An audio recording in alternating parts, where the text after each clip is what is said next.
Paz do Senhor a todos. É um prazer muito grande estar aqui, podendo falar daquilo que Deus fez na minha vida. Antes de tudo, eu quero dizer a todos aqui que o Neto é um servo de Deus como vocês. Não tenho nada de especial, nada de melhor do que ninguém aqui. Não sou mais santo que ninguém, não tenho poder nenhum. Tudo o que aconteceu na minha vida foi graça de Deus. Não foi obra do Neto, não foi obra do ser humano, mas foi obra de um Deus todo-poderoso que me resgatou quando eu menos achava que teria chance de viver. Sinceramente, eu nunca imaginei estar aqui.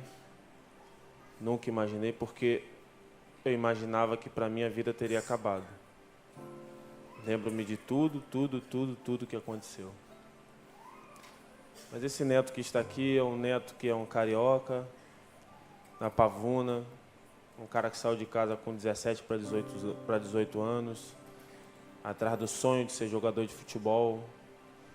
Tentei algumas vezes aqui no Rio de Janeiro, não fui bem sucedido nos testes que eu fiz. Cheguei a ficar um tempo no Vasco da Gama, na época de base. Mas a minha vida foi fora do Rio de Janeiro no futebol. Um homem casado, graças a Deus, bem casado com Simone. Tenho 2 filhos, um casal de gêmeos, Elan e Ellen, que são outros milagres na minha vida. Quando eu jogava futebol no interior do Paraná, minha esposa Simone, antes de eu conhecê-la, teve um cisto no ovário e arrancou um ovário. E depois de casado, ela teve outro cisto no ovário. Foi quando eu resolvi largar o futebol para tentar ter um filho. E Deus enviou 2 filhos. 2 crianças. E o tempo todo a gente lutou para que essas crianças estivessem vivas. Porque a partir do momento que ela descobriu sua gravidez, foi uma gravidez de risco, ela teve que sair do trabalho, teve que ficar o tempo todo acamada, e era cama e hospital, e com 8 meses nasceu Elan e Ellen. Elan é o nome do meu pai, está presente aqui hoje, e minha mãe, Dona Valéria, pessoas que me ajudaram a ser quem eu sou. Glorifico o nome do Senhor pelos pais que eu tenho, porque sem eles na minha vida, certamente eu não teria educação, amor. São formadores do neto. E eu agradeço a Deus pela vida deles. A minha história profissional é uma história muito complicada. Antes de conhecer Jesus Cristo, eu também era muito complicado. Não que eu não seja complicado hoje, eu ainda sou o mesmo ser humano de antes. Mas eu creio que quando a gente entrega a nossa vida para Jesus, o Espírito Santo muda algumas atitudes nossas. A gente não vive como vivia, a gente não faz o que a gente quer fazer. Antigamente você fazia o que dava na sua cabeça. Hoje em dia, antes de você fazer alguma coisa, o Espírito Santo fala: tá certo que você vai fazer isso? E como é que a gente tem vivido? Como é que você tem vivido? Como antes? Jesus falou que muitos naquele dia irão dizer: Senhor, Senhor, em teu nome curamos. Hein? Jesus vai falar assim: aparta-te de mim porque eu não vos conheço. Então, um conselho que eu vou dar para vocês, mediante o testemunho, quando vocês vierem na casa do Senhor, busquem ao Senhor verdadeiramente. Busquem a Ele, busquem orientação na palavra dEle. Renovem a mente de vocês cada vez mais. Porque um dia esse encontro irá acontecer, não tem como. Essa vida não é eterna. E depois de tudo que eu passei, ficou mais claro ainda que a nossa vida é um sopro. Né, pastor? A Bíblia diz o tempo todo que a nossa vida é um sopro, que a nossa vida é uma neblina, mas nós vivemos muitas vezes como se tudo isso fosse para sempre. E quando a gente faz disso aqui o para sempre, a gente esquece que o para sempre é ao lado do Senhor. A gente esquece da eternidade. Mas como eu vinha falando, eu sou um carioca que tentou futebol aqui no Rio de Janeiro, saí para o interior do Paraná, onde eu conheci minha esposa. Logo após o interior do Paraná, fui para o Guarani de Campinas. Guarani de Campinas, fui para o Santos. No Guarani de Campinas, em 2010, quando eu cheguei, 2011, 12 que eu fiquei, foi lá que eu comecei a aprender um pouquinho da palavra de Deus. Eu tinha um anseio muito grande de saber quem eu sou, de onde eu vim, para onde eu vou. E em meio a tudo isso, eu escutei muitas coisas para onde eu iria, em muitas religiões. Mas eu procurei na Bíblia, na palavra de Deus, entender o que Deus queria da minha vida e como eu iria chegar perto de Deus. Como eu chegaria, como eu veria aquele que me criou face a face. Eu acho que não tem outra solução a não ser Jesus Cristo, né? E comecei a aprender um pouco da palavra. Foi quando eu fui para o Santos Futebol Clube.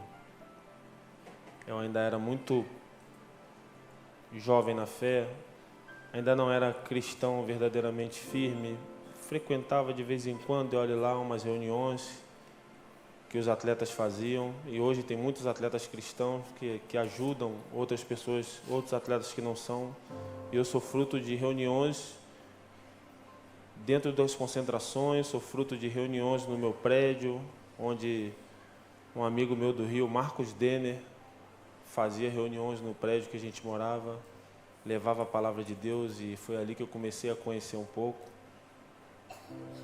E eu lembro que quando eu estava no Guarani, eu fiz uma oração muito ruim, por sinal, que eu falei para Deus que eu iria me converter um dia que eu fosse para um clube, que eu fosse campeão, que eu fosse um clube grande. Eu fui para o Santos e não ganhei nada lá. Inclusive perdi um pênalti numa final que a gente saiu derrotado para o Ituano. Mas o maior título foi lá conquistado. Eu aceitei Jesus Cristo na minha vida. Lá eu conheci Jesus Cristo verdadeiramente. Lá eu aceitei, lá eu recebi o Espírito Santo do Senhor na minha vida. E foi lá que eu tive uma tristeza muito grande após perder um pênalti decisivo. Fui completamente massacrado pela imprensa, pela torcida, muito julgado. Mas naquele momento que eu perdi o pênalti, que a gente perdeu a final, eu, em momento algum, me abati. Eu lembro que eu escutava uma voz no meu coração: eu estou no controle da sua vida. Mas eu tive que carregar alguns fardos. Minha esposa não acreditava. Quando chegamos em casa, ela chorou muito. Meu pai, na época, me ligou. Meu pai é do Rio de Janeiro, me ligou muito triste. Mas o Espírito Santo de Deus, que existe, que é real, que muitos aqui às vezes cantam e clamam por Ele, Ele é real. O Espírito Santo de Deus habita em nós. Ele fala conosco, Ele falou comigo. E Ele fala com você também. Ele falou que estava tudo no controle. Lá em Santos eu acabei não renovando meu contrato em 2014. Fui para a Chapecoense em 2015. Na Chapecoense tive um ano muito bom de 2015, muito bom mesmo. Era um time que, para toda a imprensa e para todo o cenário do futebol brasileiro, um time que ia cair para a segunda divisão, para a Série B. E a gente fez um campeonato brasileiro muito tranquilo, fazendo grandes jogos. Tive talvez o gol mais bonito da minha vida, da minha história, que foi um gol de bicicleta contra o Vasco, lá em Chapecó.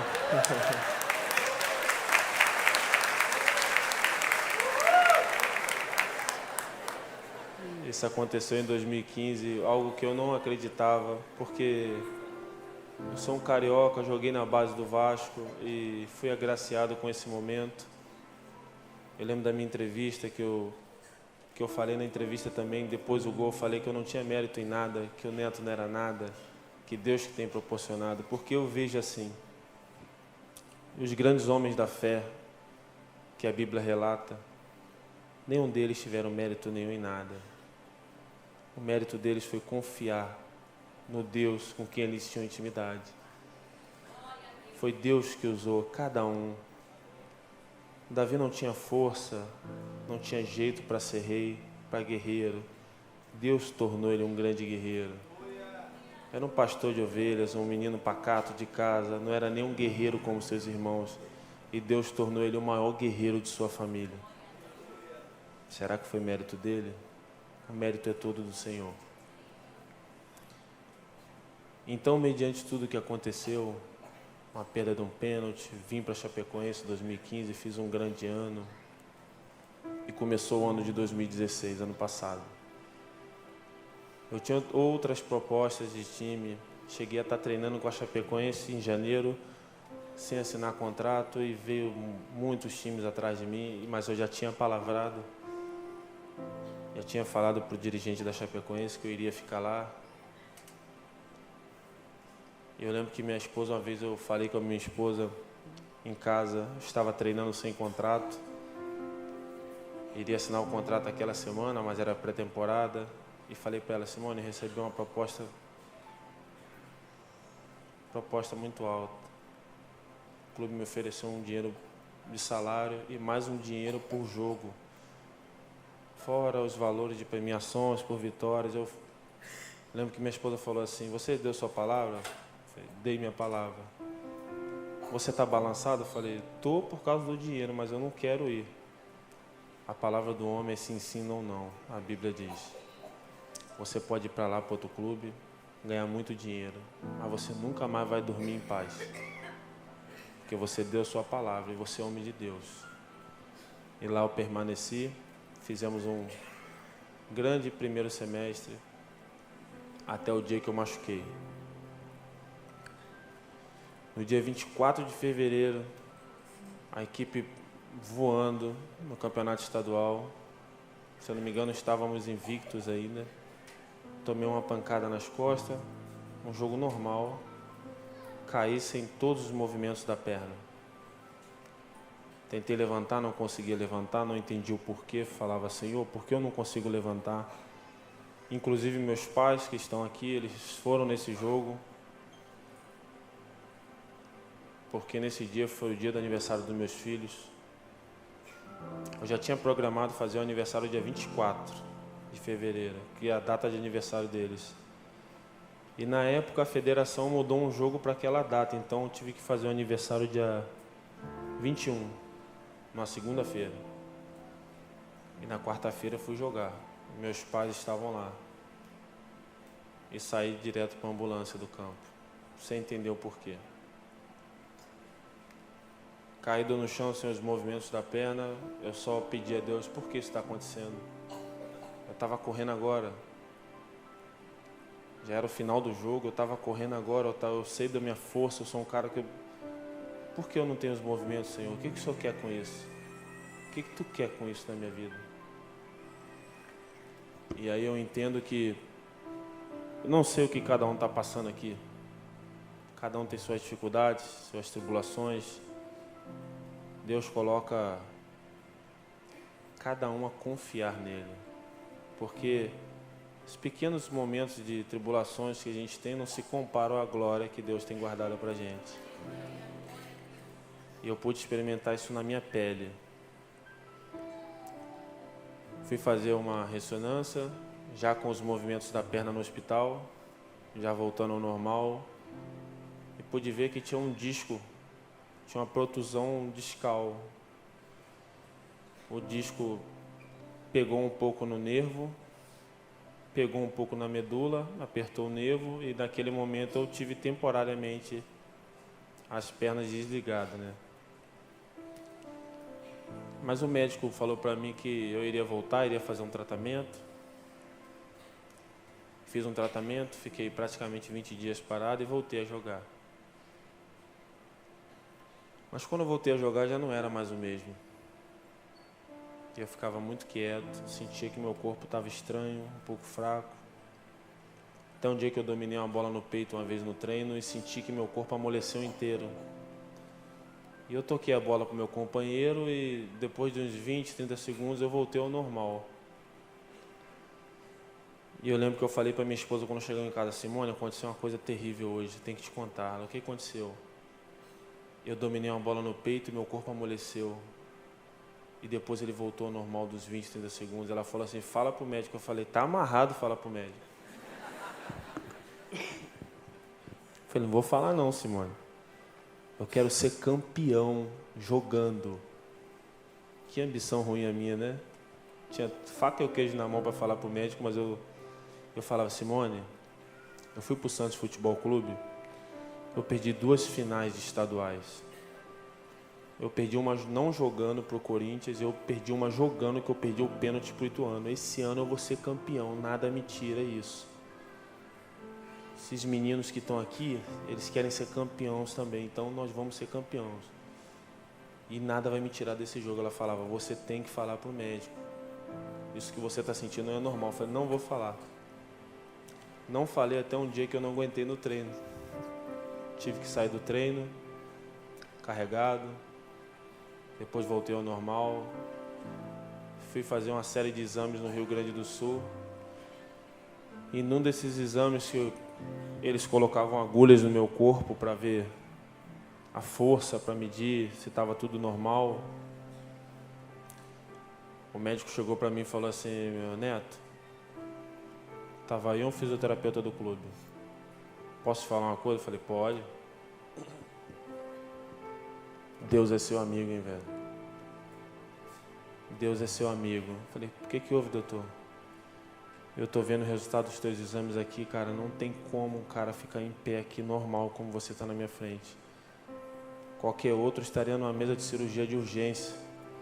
Está dando muita diferença de um lado para o outro. O fisioterapeuta olhou para mim, ele sabe que eu sou cristão.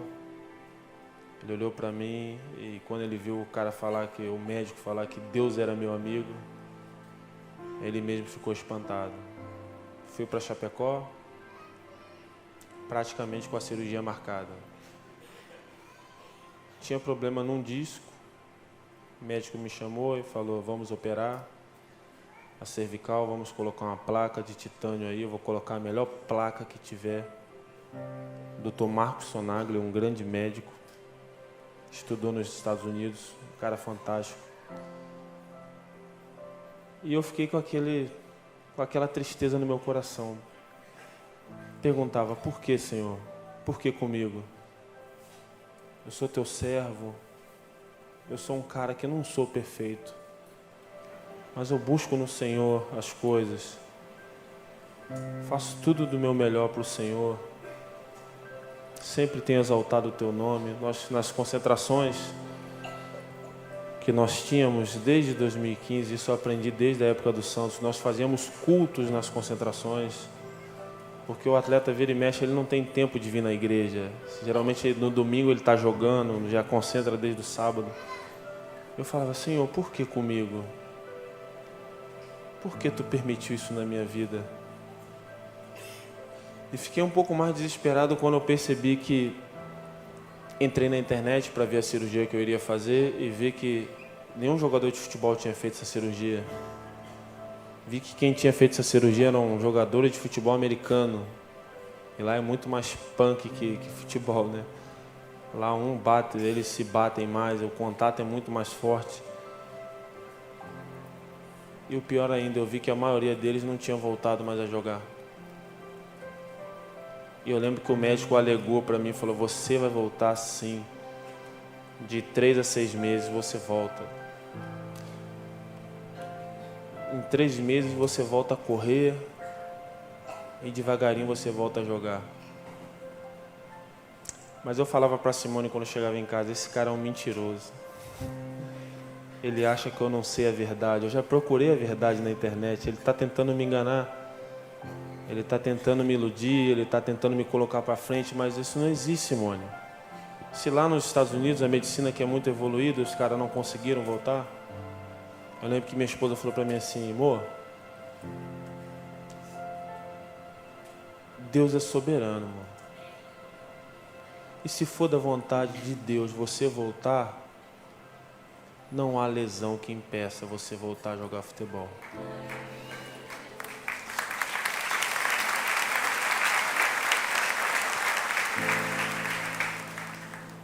Mas eu ficava pensando, será que vai acontecer? Será que eu volto? Vai ser difícil? E como ser humano que eu sou, Muitas vezes duvido não de Deus, duvido de mim mesmo, porque eu estava sentindo na pele as dores, eu via as limitações que eu tinha e sabia como meu corpo precisava estar para me jogar futebol. Porque não é só jogar por jogar. Tem um momento que você chega num nível que você não quer mais descer daquele nível. Eu sou um cara que eu saí de casa cedo, então eu sempre aprendi. Eu quero chegar ao mais alto que eu puder. Eu quero ser não um jogador, eu quero ser um atleta de verdade. Sempre pedi a Deus que me desse direção nisso e o Senhor sempre foi comigo, sempre falou comigo para que eu pudesse descansar, para que eu pudesse trabalhar da melhor maneira. E o time foi campeão estadual. E eu não joguei a final. Mas em meio a toda essa turbulência que eu vivi, por não jogar uma decisão, fiz uma cirurgia em que eu teria que tirar um disco. Na mesa de cirurgia, o médico falou para mim: Neto, mudaram os planos.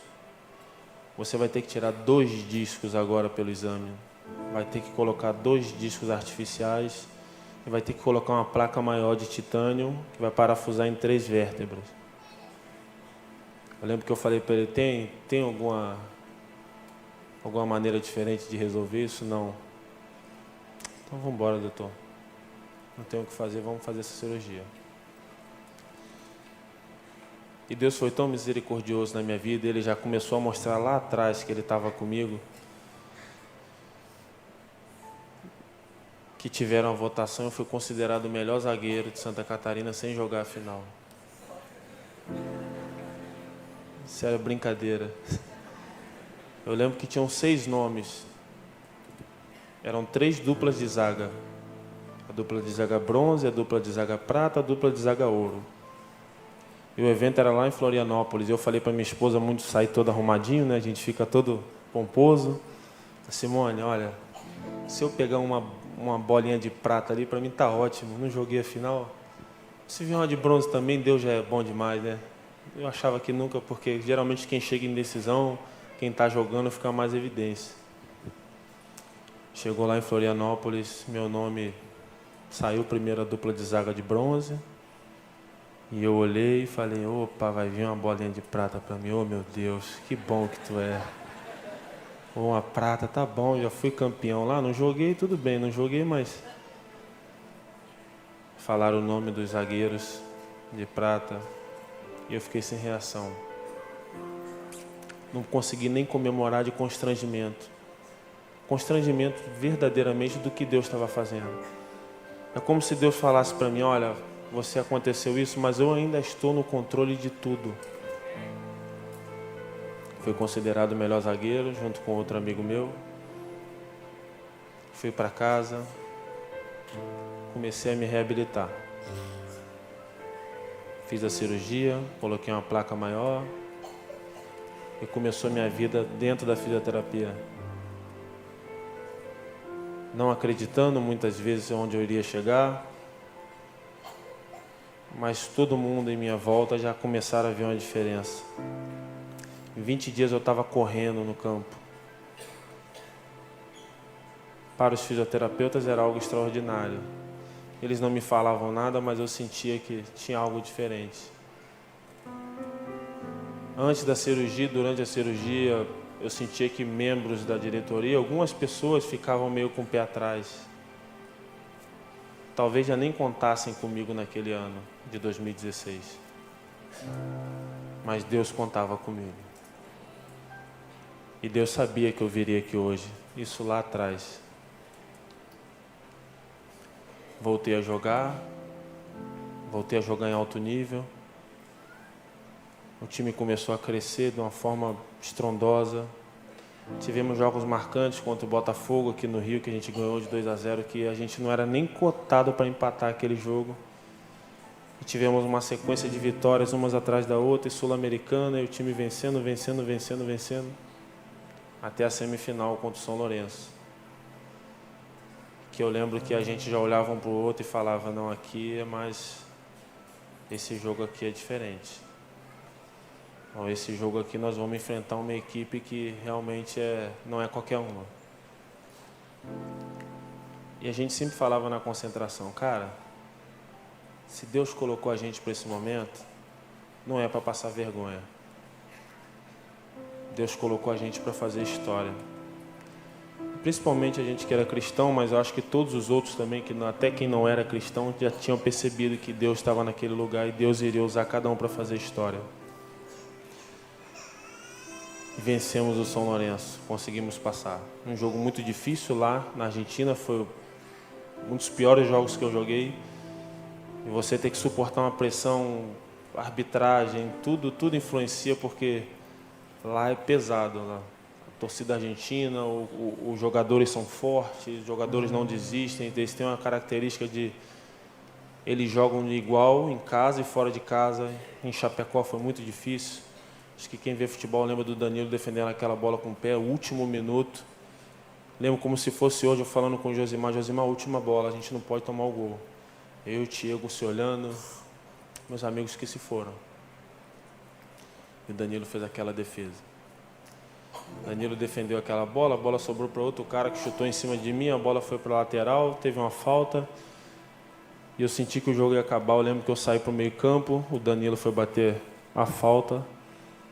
E eu já fui chorando para o meio campo, já pensando na minha história.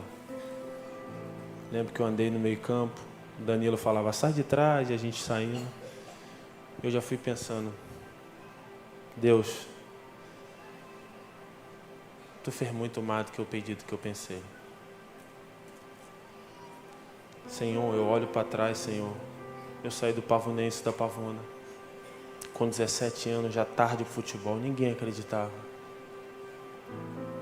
Eu estou numa final de Sul-Americana, depois de uma cirurgia que certamente não era nem para me voltar a jogar futebol. E eu estou numa final de Sul-Americana, jogando. Eu não sou merecedor, Senhor. Perdão por ter duvidado muitas vezes que eu ia voltar. Perdoa meu jeito de ser. Tu és um Deus soberano. E o juiz apitou. Eu lembro que eu olhei para trás, eu vi o Danilo cair com a mão levantada. E eu chorei muito. Foi um choro de gratidão, de alívio. Foi um choro de certeza que realmente há um Deus que é soberano e o que Ele quer, nada pode impedir. Nada pode impedir. Quando eu fiz a cirurgia e estava na minha recuperação, fui buscar meus filhos na escola, minha filha entrou muito aflita no carro, perguntou para mim, pai, você vai jogar bola? Você ainda vai jogar bola? Eu lembro que eu falei para ela, Ellen, papai vai jogar, por que você está assim? Porque o amiguinho, a minha amiguinha, o vô dela é médico, ele falou bye bye futebol para você, você não joga mais futebol. São essas coisas que os filhos de atleta, quem é atleta sabe, passa.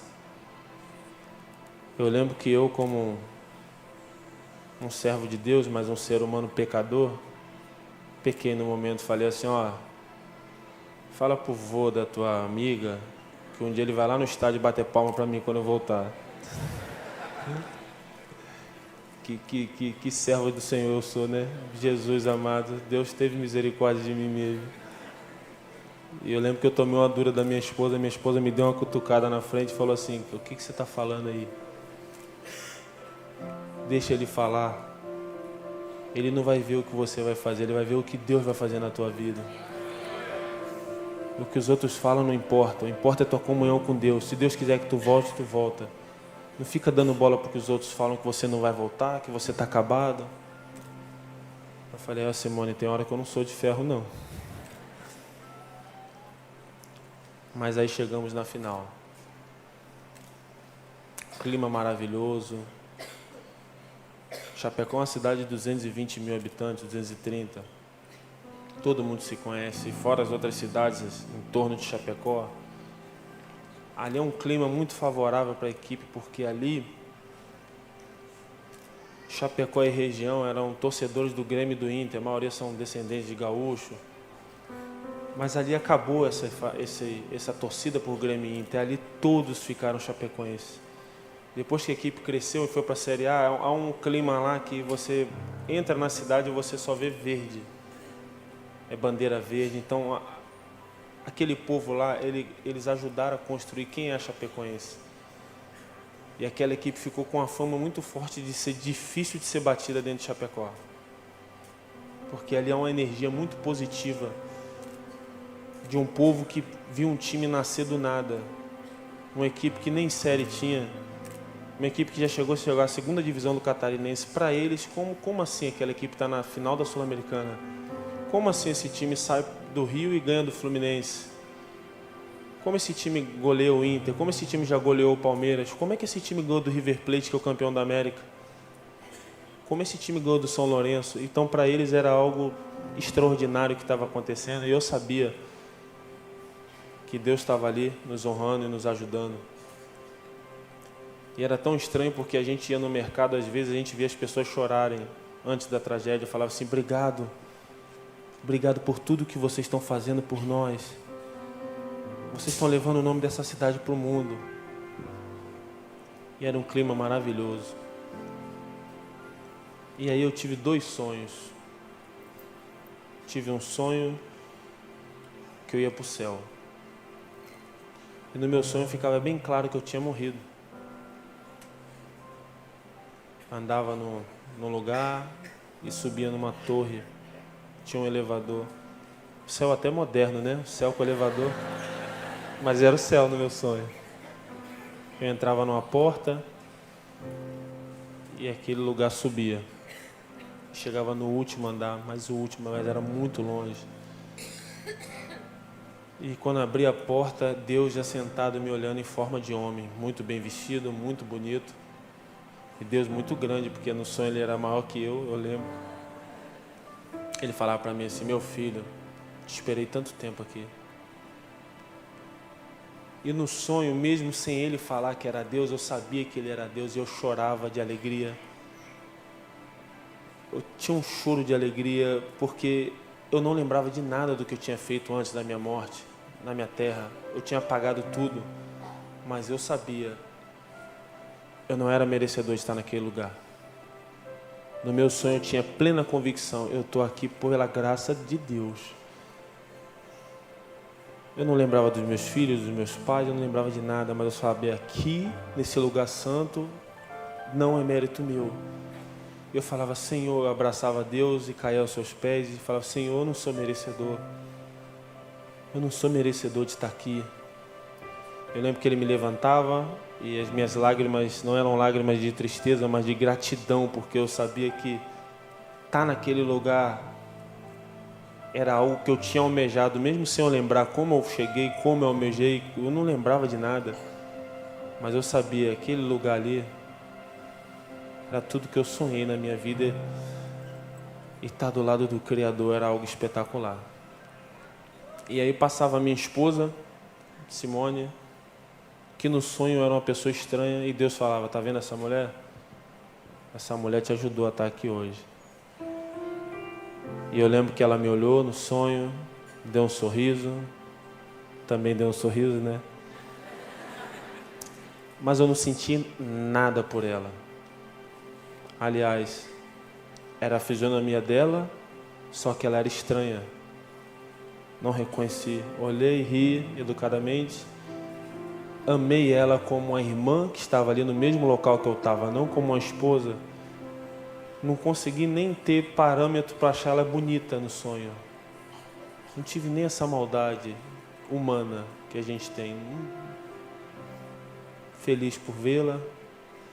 Fiquei feliz em conhecê-la, porque como Deus falou que ela me ajudou a estar ali, falei, pô, essa mulher foi uma pessoa especial na terra também. Ela saiu, não falou nada. E acordei do lado dela, né, de manhã.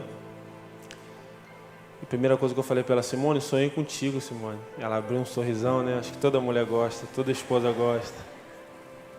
Eu falei, mas eu sonhei contigo, mas não senti nada. Aí quase que eu apanhei na hora. Como assim você não sentiu nada de mim? Como assim? Que história é essa? Eu falei, não, Simone, calma aí, deixa eu te falar. A palavra de Deus falou uma coisa e eu tive um sonho real. Foi um dos sonhos mais reais que eu tive na minha vida. Não, então me explica isso direito, que eu não gostei. Eu sonhei que eu estava no céu e via você. E eu via você do jeito que você é. A tua aparência, a tua fisionomia. Por isso que eu me espantei quando eu olhei para você, quando eu acordei. porque eu acordei com um sonho fresco na minha mente, olhei para você e falei, como eu não reconheci ela, mas é minha esposa. Lá no céu eu não te reconhecia, Deus falou que você me ajudou a estar lá.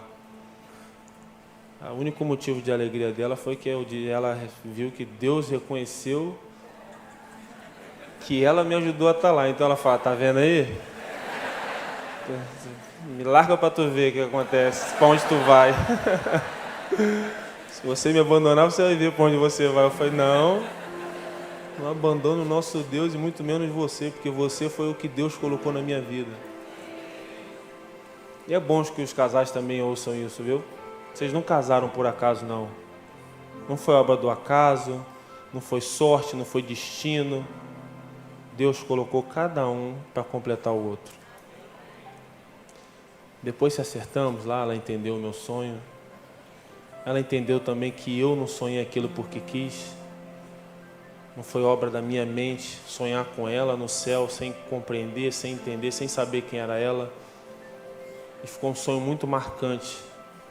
E eu comecei a pensar, poxa, um dia que eu for para o céu, minha esposa que me ajudou. E ela é uma mulher de Deus também, uma mulher que sofreu junto comigo. E depois tive outro sonho. Esse é o sonho que eu nunca gostaria de ter tido. Esse é o sonho que eu não desejo que nenhum de vocês aqui tenha. Sonhei que eu caía do avião e ficava vivo. E acordei muito assustado, querendo falar para ela de todo jeito e ela não queria me ouvir. Depois aqui no Brasil, depois de toda a tragédia, ela falou que não quis me ouvir porque ela me viu tendo sonho de madrugada. Ela falou que eu me tremia muito na cama. E ela achou que fosse algo espiritual, alguma coisa que o maligno quisesse me amedrontar. Eu tive algum pesadelo. Eu já tive algumas coisas relacionadas a isso. Mas não foi isso. Eu tive um sonho real que eu caía do avião e ficava vivo. E no meu sonho, foi um sonho que na verdade não foi só um sonho, foi uma visão que Deus me deu. À noite, na chuva, do mesmo jeito o avião desligava, caía. E no meu sonho eu ficava vivo, saía pela porta de emergência do avião. Eu lembro que eu saía sozinho, muito ensanguentado. E quando eu saía do avião, colocava o meu pé fora do avião, eu lembro que era uma montanha à noite. E eu olhava, eu conseguia andar muito mal no meu sonho, andava devagar e eu pensava comigo, eu tenho que procurar ajuda. E quando eu olhava para trás, eu via 4 pessoas, mas elas estavam muito iluminadas, assim, não dava para me ver a fisionomia. Mas no meu sonho eu sabia que não eram anjos, eram sobreviventes. Tanto que eu olhei para trás no meu sonho e falava, tem mais gente viva, eu vou descer tudo que eu tenho que procurar socorro. Porque eu vi umas luzes bem longe, mas eu falava, eu vou descer esse mato que eu tenho que procurar socorro. E falei para minha esposa, ela não quis ouvir, ela só ouviu que eu tinha caído do avião. Quando eu falei para ela cair do avião, eu fiquei vivo, ela só ouviu, caiu do avião, colocou a mão, tapou os ouvidos, não me ouviu. Fiquei com medo de ir para o jogo contra o Palmeiras. Falei para ela que eu não queria ir, que era um jogo antes. Falei, Simone, eu não quero viajar contra o Palmeiras. Não, mas você tem que ir. Eu falei, Simone, eu não vou jogar. O professor já me deu uma orientação, falou que vai me poupar. Vai poupar a grande maioria do time. Porque se o Palmeiras ganhasse da Chapecoense era campeão, então ele falou, eu não vou botar o meu time para duelar com o Palmeiras, porque senão vocês vão cansados para Medellín. E aí perdemos a final, porque lá vai ser difícil. Então eu vou poupar, vou deixar só o Kleber Santana, que era o nosso capitão, um homem também maravilhoso, uma pessoa que também tinha fé em Deus. E vou deixar o Kleber Santana meio tempo só e vou tirar ele e colocar o Gil. E eu falei, Simone, eu não vou jogar. Eu não quero ir, eu só quero ir para a final. E chegando ao clube à tarde, teve uma reunião que nós iríamos direto de São Paulo para Medellín, então não... Ele ia levar exatamente 2 times. O time titular ia ficar na reserva. E de segunda-feira a gente teria que sair para Medellín. Então eu falei, já era, tem que ir. Fui para São Paulo de avião com muito medo. Descemos em São Paulo, eu pensei, coisa da minha cabeça. mais um pesadelo. O que eu estou pensando, cara? Não tem nada a ver isso. Jogamos contra o Palmeiras, eu tranquilo. Chegou na segunda-feira, no dia da tragédia. Eu lembro que quem não jogou, que só iria jogar a final, fez um treinamento dentro do hotel. E saímos corrido do hotel. Iríamos almoçar em Guarulhos, no aeroporto, e de lá pegaríamos o avião. Almoçamos em Guarulhos e nada do avião entrar no Brasil, da Lamia. Nada do avião entrar. E aí eu comecei a pensar no sonho que eu tive. Eu lembro que o supervisor falou para mim assim: olha, nós vamos pegar um voo comercial para Bolívia. Vai sair um avião do Brasil para Bolívia, Santa Cruz de la Sierra. Nós vamos pegar esse avião e de lá nós vamos pegar o voo da Lamia. Quando o supervisor falou isso para mim, acabou meu dia. Eu falei: Senhor, isso não vai acontecer, né, Senhor? O sonho começou a vir à tona. Eu falava, orava a Deus em silêncio. Falei: Senhor, isso não pode acontecer, Senhor. Não é possível que isso vai acontecer. Com muito medo, muita aflição, mandei uma mensagem para minha esposa dentro do avião, do Brasil para Bolívia. O último contato que eu tive com ela à tarde, falei para ela: Simone, amo vocês, como é que está tudo aí? Aqui está tudo bem, mandei uma foto, falei: Simone, estamos indo. Deus abençoe vocês, as crianças. Amo vocês demais. Ora pelo meu pesadelo repreendendo. Ora por nós aqui. Vai dar tudo certo. Deus te abençoe, te amo. Pegamos o avião, chegamos na Bolívia. E nossa equipe os meninos eram muito brincalhões. A gente era muito integrado, não tinha religião, não tinha raça, não tinha cor, não tinha gosto. Um era um com o outro, a gente tinha essa intimidade, essas brincadeiras. Claro que cada um ou outro tem mais afinidade com o outro, mas muitas pessoas compartilhavam da mesma fé que a minha. Outros que talvez não fossem cristãos conheciam Jesus Cristo. Talvez não tinham declarado, mas conheciam. Sabiam do Deus poderoso e sabiam que aquele momento que a gente estava vivendo era obra de Deus. Descemos na Bolívia, entramos no avião, e aí o avião era fretado da Lamia, era só jogadores, comissão, jornalistas. Então ali ficou um ambiente mais favorável para a gente crendo a todo momento que a gente poderia ser campeão.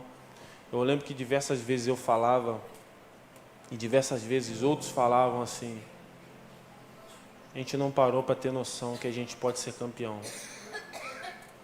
A gente não parou para pensar que a gente vai ser campeão da Sul-Americana.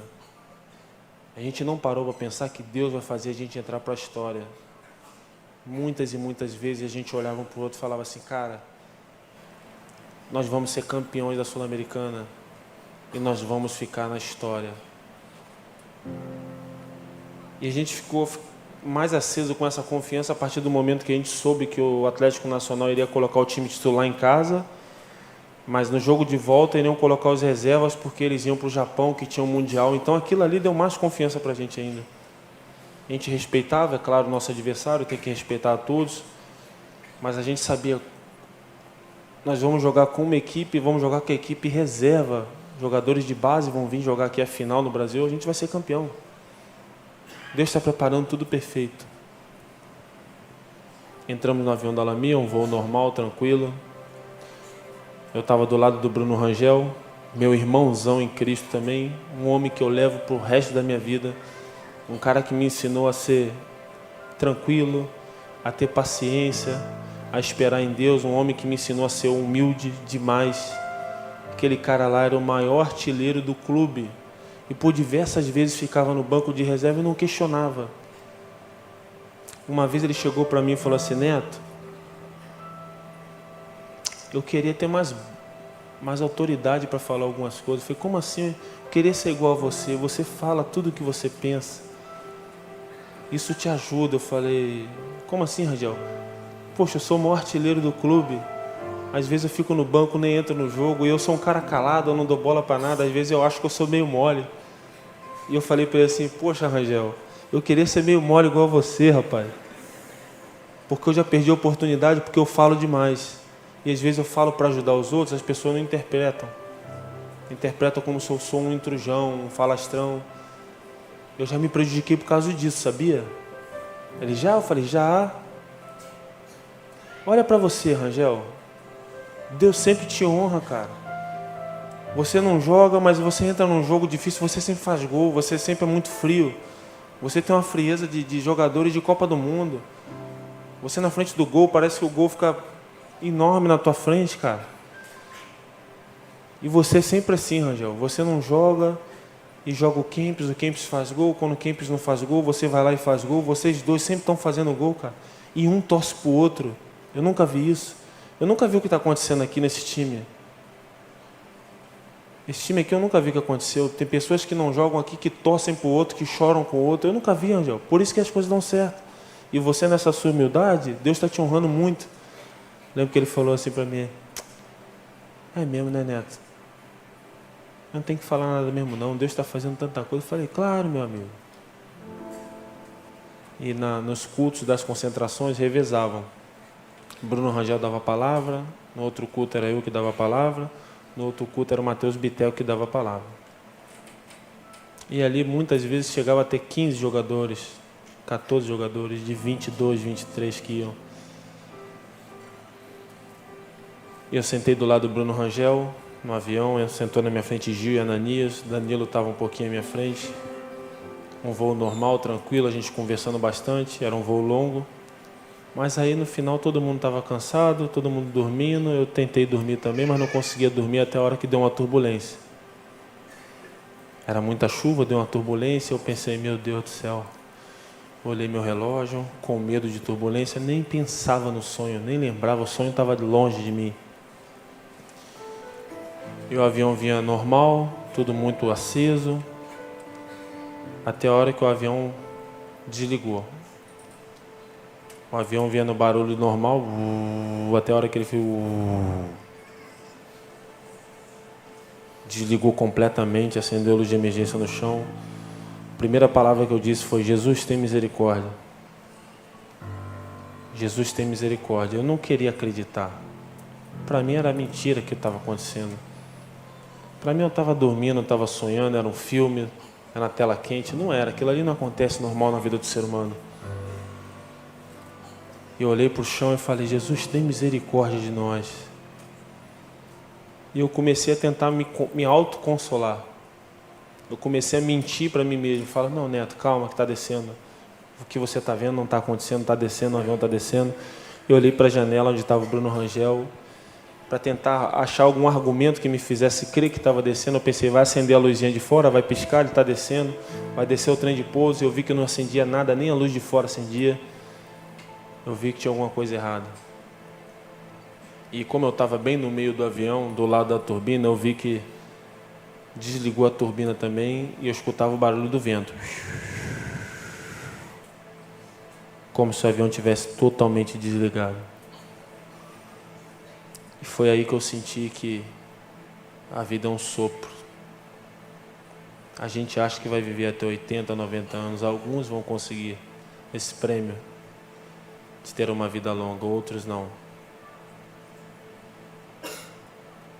Mas aqueles que creem em Jesus Cristo, a palavra diz que, mesmo que morram, eles viverão. Se você crê em Jesus Cristo, meu amigo, você que está aqui neste dia, pode ter certeza que um dia você vai embora daqui, mas você terá vida e vida eterna. Eu estou falando vida eterna de sentir, porque Jesus quando morreu, Jesus morreu, ressuscitou e foi com o seu corpo, ele foi de carne e osso para o céu. É vida de verdade, não é ilusão, não é coisa mental. O que você vai experimentar é vida. Você vai ver um Deus apalpável, que talvez hoje você não consiga apalpar Ele, porque você é ser humano, pecador igual a mim. Nós somos um grãozinho de areia perto do nosso Deus grandioso, mas um dia você vai ver face a face. E eu comecei a orar muito dentro do avião. E eu lembro que minhas últimas palavras, quando eu comecei a escutar um alarme, pi, pi, pi, pi, dentro do avião todo escuro, eu falei assim: Jesus, com muita aflição no meu coração, Jesus, eu li na Bíblia um monte de vezes que tu fez um monte de milagre. Eu li na Bíblia um monte de vezes que tu fez vários e vários milagres. Jesus, faz esse milagre, tem misericórdia de nós, filho de Davi. Só tu pode mudar essa situação, Jesus. Só tu pode fazer esse milagre. Tu é o piloto desse avião, Jesus. É tu quem vai pilotar esse avião agora. Tem misericórdia de nós. Foi o último grito que eu dei. E aí apaguei, né? Não lembro do resgate, não lembro nem da batida. Não lembro do que eu falei nos últimos momentos. E acordei. Dia 10 de dezembro. O acidente foi do dia 28 para o dia 29. Acordei dia 10 de dezembro. Fiquei esse período todo em coma. Fui esmagado pelos ferros até os pulmões estourarem. Tive o joelho praticamente... Rompi tendão, rompi cruzado. Tive um traumatismo craniano. Esse corte que vocês estão vendo aqui, ele vem até aqui em cima, onde essa pele se levantou e entrou terra dentro do crânio. Tive uma perna toda rasgada, tive a coluna fraturada, quebrei a coluna, achatou a coluna e rompeu o ligamento da lombar. Tive fratura nos pulsos, reconstruí o nariz, reconstruí a orelha, que ficou pendurada. Tive um corte na pálpebra, onde eu tomei muitos pontos na pálpebra e não fiquei cego, que outra coisa para o médico, que o médico falou: como você um ferro bate no seu olho e você não fica cego? Só corta a pele. Os médicos não tinham explicação. Falaram: Neto, você teve o seu corpo todo arrebentado da cabeça aos pés. Como é que você não cortou uma veia importante? Se você corta uma veia importante do seu corpo, você dura 3 minutos de vida. Quando você ouve um médico falar, geralmente muitos médicos não creem em Deus, mas quando você vê um médico falar assim: olha, você pode falar, Neto, que o teu caso foi Deus te ajudou. Você pode falar que foi Jesus Cristo, um nome também que você crê. Força superior, força divina. Neto, foi uma dessas aí. A medicina não foi, não.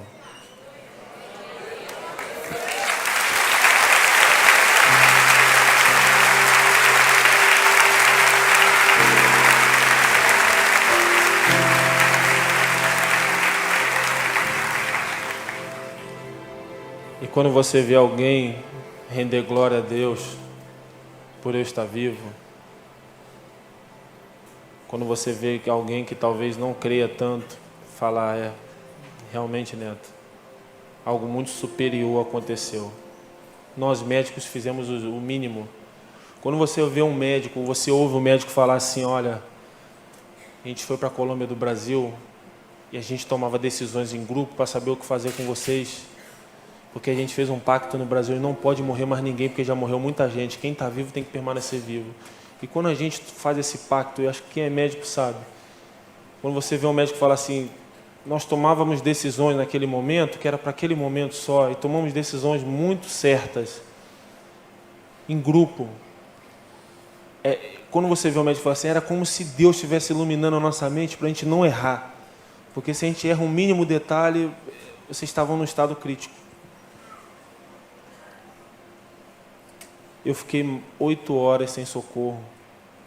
Eu fui dado como morto. Não poderia deixar de agradecer as orações de muitos aqui da igreja, de todos. Também o que queria falar antes, mas quando a gente vai falar o testemunho, quero agradecer a todos de coração que tiraram um tempinho para orar por mim, para orar pelos outros sobreviventes e para orar pelas famílias que perderam seus entes queridos. A oração de cada um tem um poder que talvez vocês nem imaginam. A oração do justo, ela é poderosa demais. Mas no meio desse acidente, fiquei 8 horas sem socorro, totalmente arrebentado, com os pulmões estourados, esmagados. Não fui achado, fui dado como morto. Minha esposa falou que chegou a noticiar na televisão que tinha dado busca encerrada, só tinham 5 sobreviventes.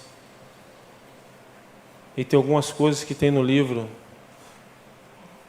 que minha esposa falou que recebeu uma ligação do meu pastor de Santos, pastor Carlos, da Igreja Batista Central. O pastor falou para mim que estava na igreja orando por mim e deu busca encerrada. Ele falou com o filho dele que estava lá também. O filho dele falou: você tem que ligar para Simone para falar alguma coisa para ela. Ele falou: eu tenho que ligar, eu tenho que procurar palavras, mas eu vou esperar um pouco ainda, porque pode ser que ele seja encontrado, mas não foi encontrado. Ele ligou para minha esposa e falou: Simone, muito aflita, levanta a cabeça porque você tem 2 crianças para criar. O neto não está mais entre nós, mas você tem 2 filhos para criar, você tem que ser forte agora. E ela falou para o meu pastor assim: ó, pastor, eu não aceito nada do que tu está me falando. Meu marido está vivo, vão achar ele. Ela lutou contra aquilo que as notícias diziam. E o meu pastor chegou a relatar no meu livro, foi relatos dele, que ele ouviu isso dela. E eu falei: o que você falou para ela? Eu falei: olha, eu fiquei sem reação. Eu, como pastor, liguei para consolar ela em meio a tudo que eu estava vendo. Eu vi que você tinha morrido, deu busca encerrada. Esperei um momento ainda para ver se alguma coisa poderia acontecer, mas não aconteceu nada. Eu liguei para ela e ela falou na minha cara: Neto, eu não aceito isso. O meu marido está vivo. Vão achar ele. E depois eu fui achado. Fui achado por um policial, porque no local do acidente nem tinham mais médicos ali.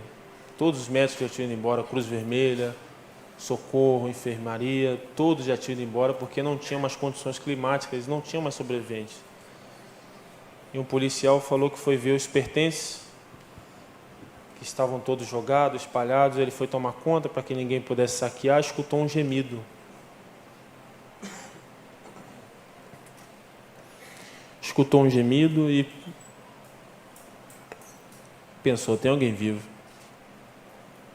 Chamou um companheiro dele, policial, e falou para ele: rapaz, tem alguém vivo aqui.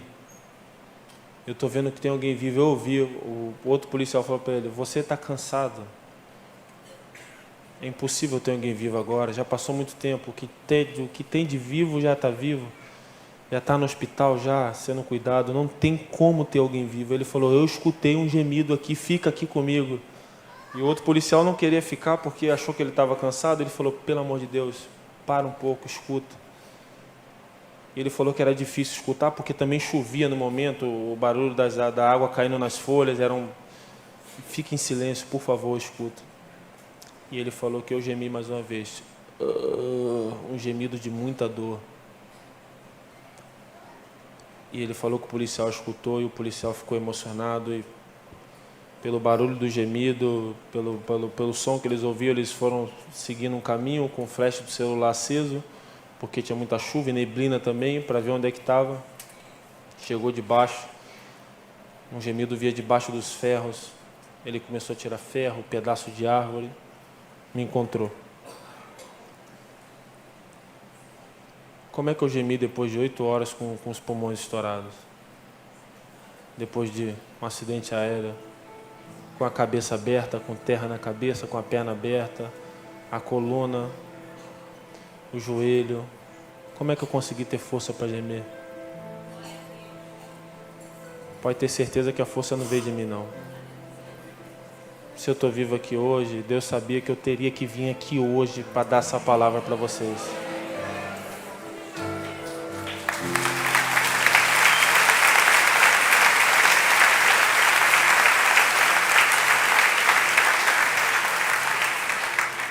Deus sabia que eu ia vir aqui. Deus queria me usar para isso aqui.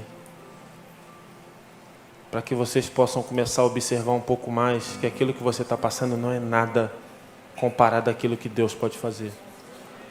Não duvidem do poder de Deus. O poder de Deus é ilimitado. A gente que é ser humano, a gente às vezes duvida de algumas situações porque nós somos humanos.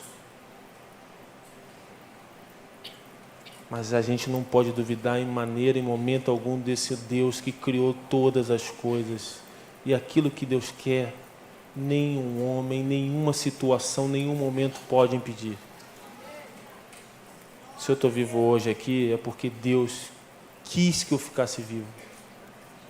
Porque eu não teria forças para aguentar tudo que eu aguentei. É loucura. Muitas pessoas falam, aguentou porque é atleta. Quando vem um médico falar, não, meu amigo, tinha muitos atletas ali. E mais do que ter muitos atletas ali, você ficou mais tempo que todo mundo sem socorro. Tanto que eu fui o que quase morreu 3 vezes dentro do hospital. Eu quase morri 3 vezes dentro do hospital depois de ser resgatado. É algo extraordinário. Deus me sustentou de uma forma que muita gente nunca viu o médico render glórias a Deus. O médico falar para mim, Neto, você quebrou a coluna e nós pegamos o seu corpo e viramos de lado para fazer um raio-x quando você estava em coma. Você teve uma parada cardíaca só de virar o seu corpo de lado. Ou seja, não poderiam nem mais mexer no meu corpo, que eu poderia morrer a qualquer momento.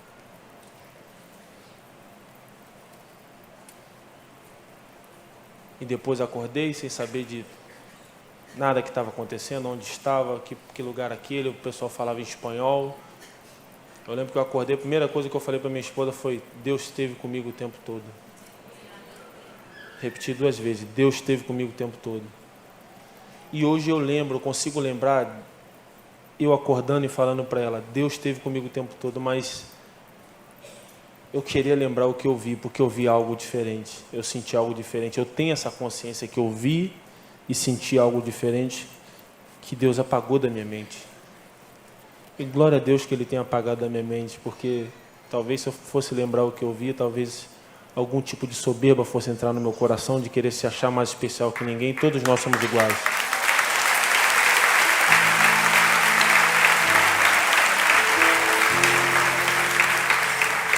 Todos nós somos iguais. Deus ama a todos igualmente. Deus usa pessoas de forma diferente, mas não quer dizer que uma é mais especial que a outra. Eu estou aqui hoje, eu tenho plena convicção que eu não sou mais especial do que aqueles que se foram, porque muitos que creram em Jesus Cristo estão lá no paraíso com Ele. Jesus perdoou um bandido na cruz e falou para ele que hoje mesmo ele estaria no paraíso com Ele. Então, ser especial para Deus é entender que um dia você vai vê-lo, independente do que você passe aqui.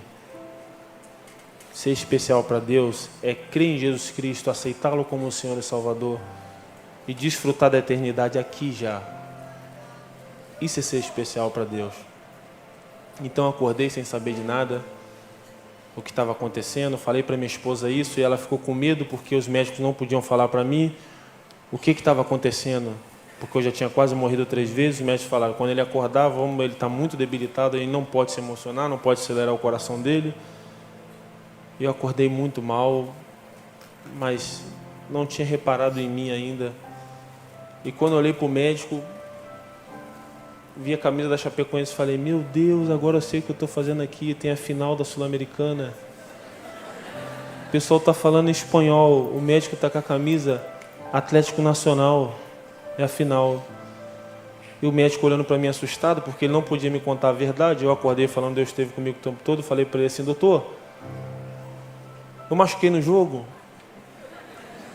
E eu não tinha reparado o meu corpo ainda. Eu sabia que eu tinha uma tala no meu joelho direito. E ele muito assustado, ele falou para mim depois que não sabia o que mentir para mim. Ele tinha que inventar alguma desculpa. Mas ele falou assim, você me deu a desculpa. Você falou, machuquei no jogo. Eu falei, machucou. Você machucou no jogo, meu filho. Eu falei, pô, doutor, mas quanto deu o jogo, doutor? Ele, rapaz, eu não sei quanto deu o jogo. Eu peguei o avião e vim para cá te ver. Eu falei, sério, doutor? Sério? Eu não sei, rapaz. Você machucou, na hora que você machucou, eu já peguei o avião. E eu, como estava muito debilitado, com muitos remédios ainda na cabeça, eu nem consegui entender que era mentira dele.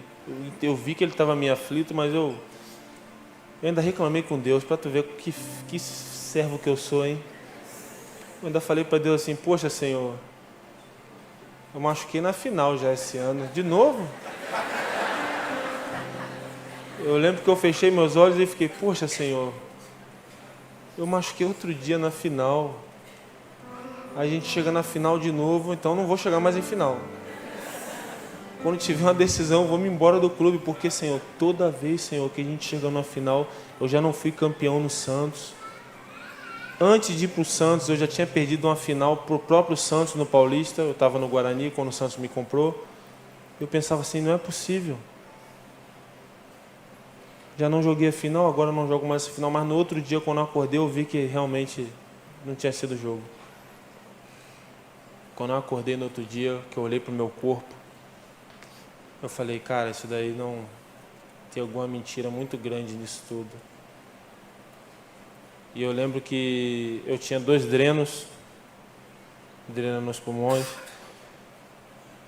Eu tinha uma perna, essa perna aqui estava toda grampeada do joelho até o tornozelo. Era grampos de ferro, porque abriu um buraco daqui até aqui. Onde apareceu o osso, eles grampearam. Esse joelho operado. A coluna quebrou, achatou e rompeu o ligamento. Eu tinha muita dor na coluna. A cabeça era ponto puro, ponto aqui. O nariz todo escuro, ponto no nariz, ponto na orelha, ponto na pálpebra, ponto na orelha. Eu tinha ponto em tudo que era lugar do corpo. Fratura, aqui era carne viva, aqui era ponto também, fraturei. Eu pensei comigo, cara, esse povo está mentindo para mim. Esse povo está mentindo para mim, tem alguma coisa muito séria nisso. E comecei a pensar no que tinha acontecido. Cheguei a pensar e falei com meu pai, que está aqui presente, meu pai e minha mãe. Cheguei a falar para ele que eu tinha sido atropelado. Falei, pai, fala a verdade para mim. O que foi, meu filho? Eu não machuquei não, pai. Eu fui atropelado pelo ônibus lá no estacionamento. Eu lembro que ele falou, não, você machucou. Eu falei, não, pai, não machuquei. Não tem como machucar assim. Quem foi que eu marquei? Marquei o Batman, o Super-Homem? Lembro que eu falei para ele, não tem como, pai. Isso aqui é impossível, olha como é que eu tô. E eu ficava olhando para o teto assim, tentando imaginar e lembrar de algo que aconteceu, mas não lembrava de nada. Cheguei a falar para o meu irmão, Leonardo, eu já sei o que aconteceu. E ele falou para mim assim, o que você acha que aconteceu? Eu falei, eu não sou bobo, Leonardo. A torcida invadiu, o couro comeu. A torcida invadiu. Isso aqui não é machucado de jogo. Eu devo ter tomado bico de chuteira, me bateram, fui espancado. Por isso que eu estou aqui na UTI, eu tenho certeza, rapaz. Isso daí não tem como, o que eu estou vivendo aqui, Leonardo, eu estou usando fralda. Eu estou usando fralda. Eu estou completamente debilitado, eu sei que não é verdade o que vocês estão me falando. Cheguei a ver meu pai chorando na UTI, chorando muito, muito, muito, muito, muito. Uma vez de madrugada, quando eu acordei, vi meu pai chorar e ali eu vi, realmente tem alguma coisa errada, meu pai está chorando. Foi quando o médico fez uma reunião e me chamou. Hoje tem uma coisa para te contar. Entraram na UTI todos os médicos, todo mundo que estava ali, que veio me ver. Meu pai, meu irmão, o pastor amigo meu, Carlos de Santos, todos os médicos colombianos. E ele falou para mim, Neto, você lembra do sonho que você teve? E eu não lembrava do acidente, mas lembrava do sonho. Lembro, doutor. Falei para minha esposa, ela não me deixa mentir. Eu caía do avião e ficava vivo. Como é que foi o sonho? Sonhei que estava à noite, chuva. O avião caía, desligava, batia numa montanha. Eu saía muito mal, doutor, da aeronave, muito mal, com muito sangue. E quando eu saí, eu estava numa montanha e eu via mais 4 sobreviventes. Neto, tenho uma notícia para te dar. Isso não foi um sonho, não, foi uma realidade. O avião da Chapecoense caiu. Quando ele falou aquilo ali, para mim foi um balde de água gelada. Pensei comigo, não, isso é surreal. Como assim o avião caiu? Fiquei muito aflito, falei, não. Não, Neto, o avião da Chapecoense caiu. Eu comecei a perguntar sobre meus amigos, falei, Bruno Rangel, Kleber Santana, Ananias, Gil, Danilo. Biteco, comecei a perguntar sobre todo mundo, ele falava para mim, não está mais entre nós. Porque a partir do momento que ele falou que o avião da Chapecoense caiu, eu não acreditei, mas eu pensei, se caiu, está todo mundo bem, porque eu estou bem, eu estou vivo, está todo mundo vivo. Ele falou, só tem você, o Alan, o Foman vivo, Rafael Renzo, mais 2 da tripulação. E ele falou, Neto, só permaneceram 6 vivos, e os 6 que ficaram vivos a gente também não tem explicação, Neto. Se você está vivo com os meninos é porque, em meio a tudo que aconteceu, Deus escolheu alguns para ficar vivo, Neto, porque todo mundo morreu. Eu lembro que eu chorei muito na UTI, gritava, falava para meu pai, pai, eu sou o culpado. A culpa é minha, eu tinha que ter falado, pai, eu sonhei que isso ia acontecer. Deus me deu um sonho. Eu lembro que meu pai que está aí falou para mim assim, olha, você ia ter que passar por isso, meu filho. Não, pai, eu tinha que ter falado, eu sonhei que você... Não tinha jeito. Se você fala, você ia ficar de fora do jogo. Não iria viajar, porque ninguém ia deixar de acabar com a final por causa de um pesadelo. E de 2 uma, se você não viaja, o avião cai, aí você ia se culpar pro resto da sua vida. Aí você ia sentir um peso, um fardo nas suas costas de culpa que você abandonou, que você poderia... E se você não vai e o avião não cai, ia ser outro fardo, porque ninguém nunca mais ia contratar um jogador que deixou de jogar uma final importante por causa de um sonho. Então você fatalmente, Deus quando te deu o sonho, te deu uma visão, que não foi um sonho, foi uma visão, isso teria que acontecer. E você teria que passar por isso. E hoje eu consigo ver que Deus me deu um sonho, não porque eu sou especial, porque eu sou melhor que o outro. E como eu disse antes, viver é Cristo, morrer é lucro. Quando a gente morre, a gente vai lucrar tudo que a gente viveu aqui com Cristo. Deus já derrama muitas bênçãos em nossas vidas enquanto estamos aqui, sim. Mas o maior lucro, Paulo dizia que morrer é lucro, porque na morte que você experimenta as maiores bênçãos que Deus tem guardado para você. Amém.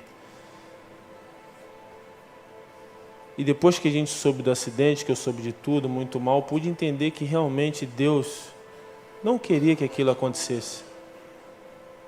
Deus não quer nunca uma tragédia. Mas a ganância do homem vai longe demais. E a Bíblia dá algumas dicas perfeitas de como o diabo age. E a Bíblia deixa bem claro que o diabo é o pai da mentira.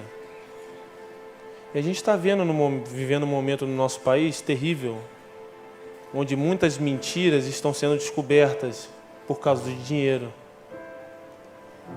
E o piloto naquele momento mentiu o tempo todo por causa de dinheiro, para guardar dinheiro. É por isso que a Bíblia diz que adianta ganhar o mundo se perder a sua alma? Que adianta roubar? O que adianta fazer o mal para o próximo? Isso daqui não é para sempre, gente. O que você está vivendo aqui não é para sempre. Vocês têm que começar a entender que a eternidade está em Cristo. Quando você faz aquilo que agrada a Deus, quando você está na presença do Senhor, você não faz as coisas que todo mundo faz. Por causa da mentira, muita gente tem se desviado, por causa da cobiça do dinheiro, muitos vão perder a sua alma. E o piloto teve o tempo todo chance de reverter o quadro, ele poderia ter descido em outro lugar, ele não desceu. Era para ele ter descido antes para abastecer a aeronave, ele não desceu, quis ir direto. Não contente, ele poderia ter descido em Medellín e falado, eu estou sem gasolina, eu preciso descer. Mas ele mentiu mais uma vez. Tinha outro na frente dele como prioridade, mas se ele fala a urgência que ele estava, ele descia. Mas ele mentiu. E muitos de nós, às vezes, permitimos que o diabo entre na nossa vida com mentiras. Mente aqui, dá um jeitinho aqui, faz isso aqui, não dá nada. Deus não dorme, Deus vê tudo. E Deus sabia que isso iria acontecer, apesar de Deus não ter se agradado em nada do que aconteceu. E eu falo que Deus não se agradou em nada, mas Deus sabia que isso ia acontecer. Por quê? Porque depois que tudo aconteceu, a gente vê que Ele fazia isso muitas e muitas vezes. Ele já tinha feito isso antes, então Deus sabia, alguém vai pagar o preço.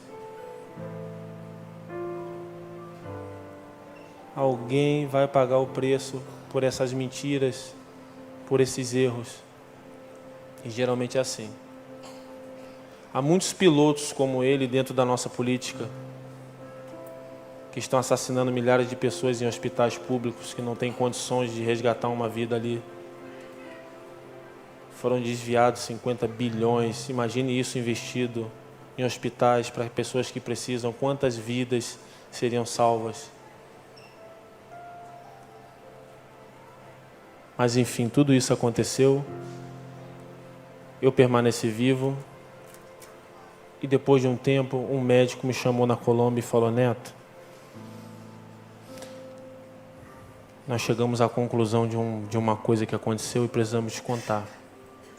Pode falar, doutor. Tinha recebido tanta bomba, né? Minha cabeça já estava um pouco mais preparada.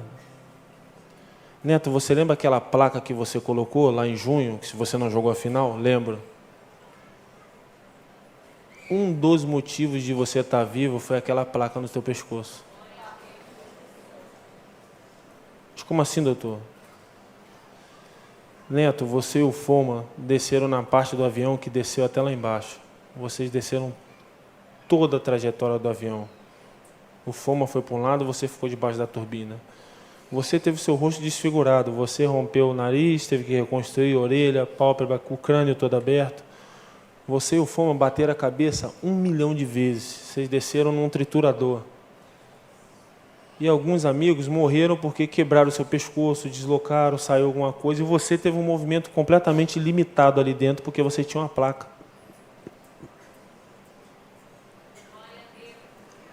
Mas como é que você vai duvidar do poder de Deus? Como é que vai duvidar que Deus está no controle da tua vida? Você pode estar passando uma coisa muito ruim hoje. Você pode estar com a falta de emprego, desempregado, sem a condição financeira que você deseja. Mas Deus está usando isso não é para acabar contigo, não é para te fortalecer, meu amigo. Hoje eu entendo isso.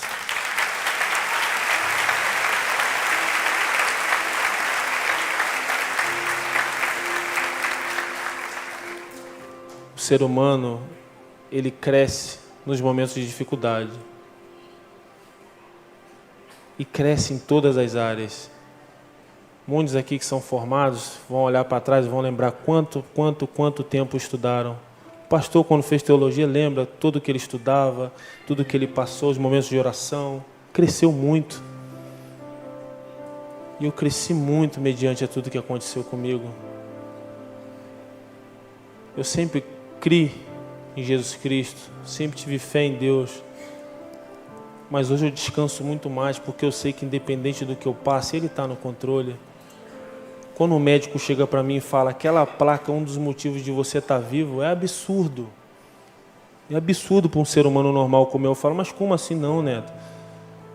Isso não é o real motivo de você estar vivo. A gente sabe que foi algo superior demais que aconteceu, mas aquela placa ajudou você a estar vivo.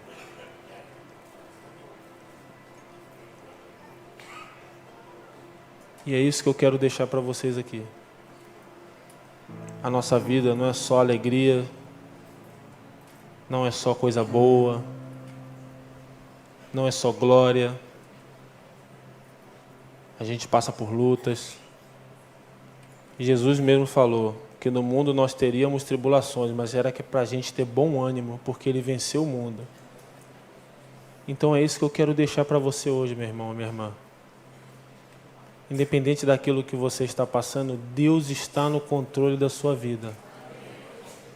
Deus vai usar muitas dificuldades, limitações, na sua vida, para que você, quando vença, você olhe lá atrás e fale assim: realmente, aquilo ali Deus permitiu para o meu crescimento. E nunca percam o desejo de buscar a Deus por aquilo que Ele é, não por aquilo que Ele faz. Porque Deus é amor. Deus é amor. E venha para a igreja com essa essência. Você tem que colocar todas as suas dificuldades para o Senhor também, é evidente. Mas não busque só o Senhor por aquilo que Ele faz. Eu amo a minha esposa, Simone, eu amo meus pais por aquilo que eles são. E Deus quer que a gente ame Ele por aquilo que Ele é. Porque Deus ama você e a mim igualmente, mesmo sendo falhos, pecadores, mesmo não sendo pessoas perfeitas, por aquilo que nós somos. Ele nos ama sem olhar os nossos defeitos. Ele quer ter um relacionamento com você. Ele quer saber das suas bênçãos, das suas tristezas, das suas glórias. Ele quer mudar a tua vida. Mas é porque Ele preparou algo muito maior do que isso aqui para você. Um dia eu e você morreremos nesse mundo. Isso é uma certeza que eu tenho, que você tem. Um dia tudo isso vai passar. Para onde você vai? O que você quer depois daqui? Eu sempre quis e quero mais. Eu quero Jesus Cristo. E você tem que querer esse Jesus também. Porque Ele te ama e Ele preparou algo muito melhor para mim e para você. Amém?